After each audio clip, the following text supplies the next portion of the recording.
పిఠాపురంలో deputy CM Pawan Kalyan మాట్లాడుతున్నారు. Live లో చూద్దాం. ఒక ప్రయాణం చేసాం.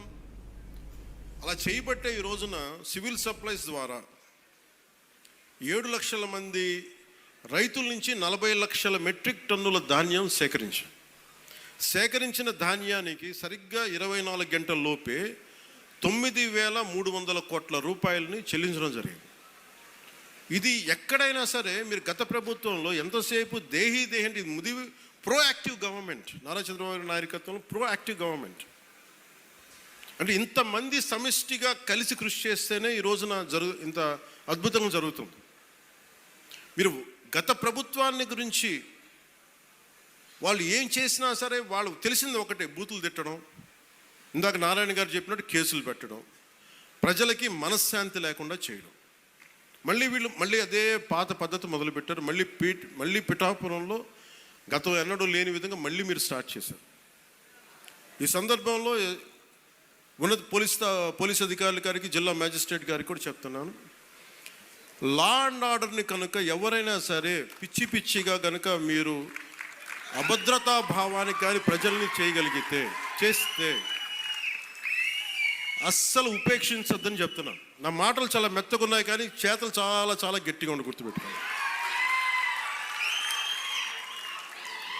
ఇది మిడీవల్ పీరియడ్ కాదు కాబట్టి నా మాటలు చాలా నియంత్రణతో ఉన్నాయి.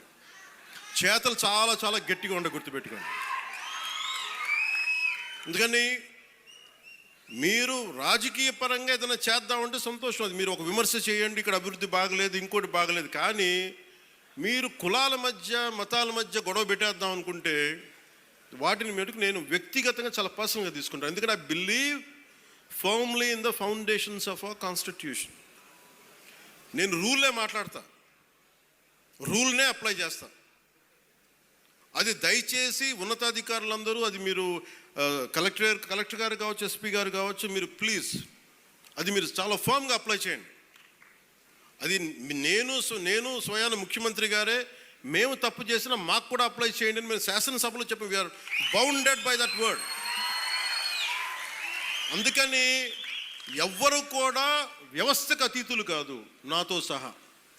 అందుకని దాని దృష్టిలో మేము వ్యవస్థకు లోబడి ఉంటాం, మేము వ్యవస్థకు లోబడి రెచ్చగొడతామంటే దానిని ఎలా హ్యాండిల్ చేయాలో, ఎందుకంటే అక్కడ దాకా దృష్టి పెట్టలే, చాలా సంయమనంతో ఉన్నాను నేను. మీరు పిఠాపురంకు వచ్చి గొడవలు పెడతామంటే నేను ఇక్కడ కూర్చొని మొత్తం ఏరేస్తాను, అందరిని గుర్తుపెట్టుకోండి. అక్కడ దాకా తీసుకురావద్దు. తల్లి బిడ్డ న్యాయంగా పోదాం, మీరు ఒక మాట అనండి, నేను తీసుకుంటా. కానీ మీరు నన్నన్నా పర్లా, పార్టీనన్నా నేను భరిస్తాను. కానీ ప్రజల మధ్య వైషమ్యాలని కనుక మీరు చేస్తే దాని పర్యవసానాలు చాలా తీవ్రంగా ఉంటాయి, గుర్తుపెట్టుకోండి.